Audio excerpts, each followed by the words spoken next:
Now going over to the business blunder of the day, you have Cisco quarterly earnings equals their stock dropping about 10%, the worst single day in over a year. Now Cisco is the largest networking company on the planet, and yes, I know they sell everything, pretty much everything on the planet these days in terms of technologies, but it's one of those things where most people know them for networking. When I mean network, I mean switches, wireless access points, data center, huge switches the size of Volkswagens.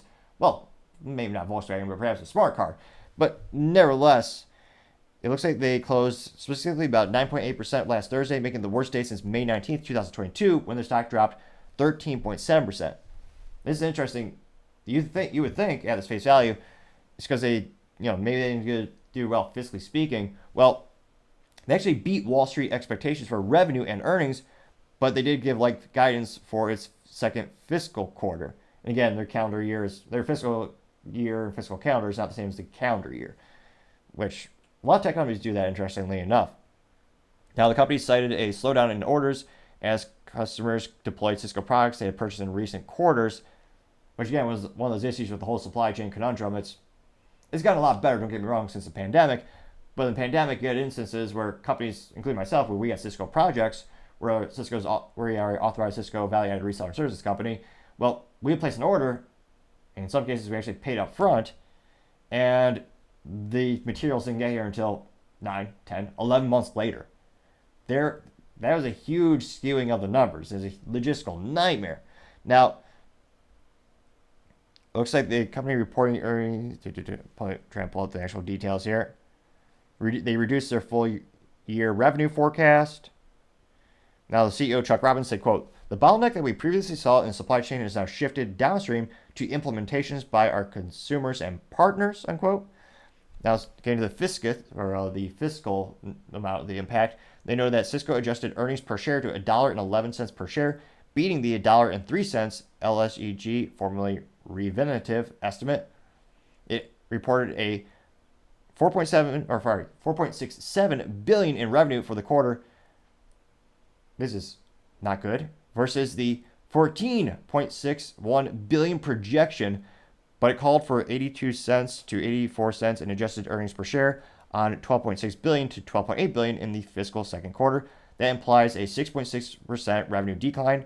Analysts polled by LSEG had expected 99 cents in adjusted earnings per share on a 14.919 billion.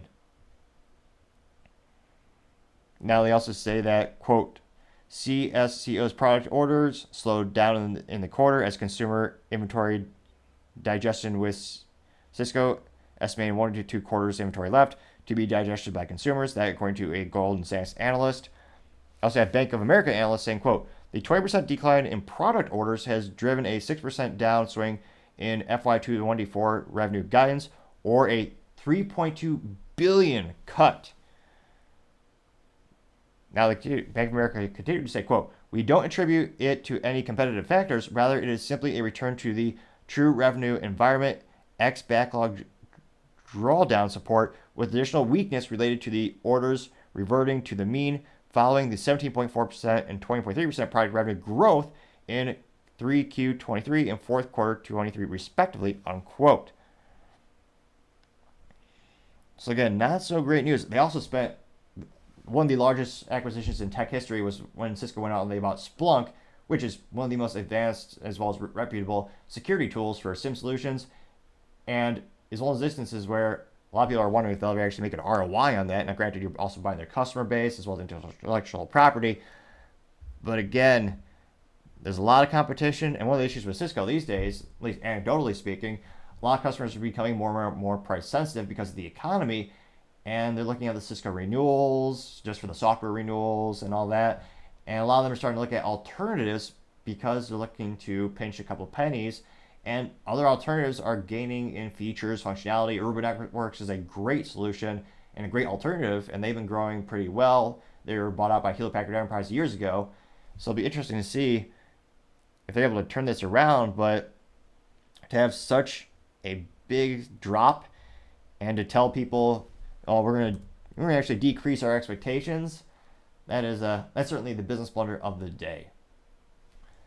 Thank you again, everyone, for taking the time to tune in again today. Don't forget to take the time to subscribe. We're trying to get to 4,000 subscribers by the end of November, so if you could click that button, I'd greatly appreciate it. Also, leaving a comment is a great way to give me feedback. Let me know how I can make the show better and better and improve the quality.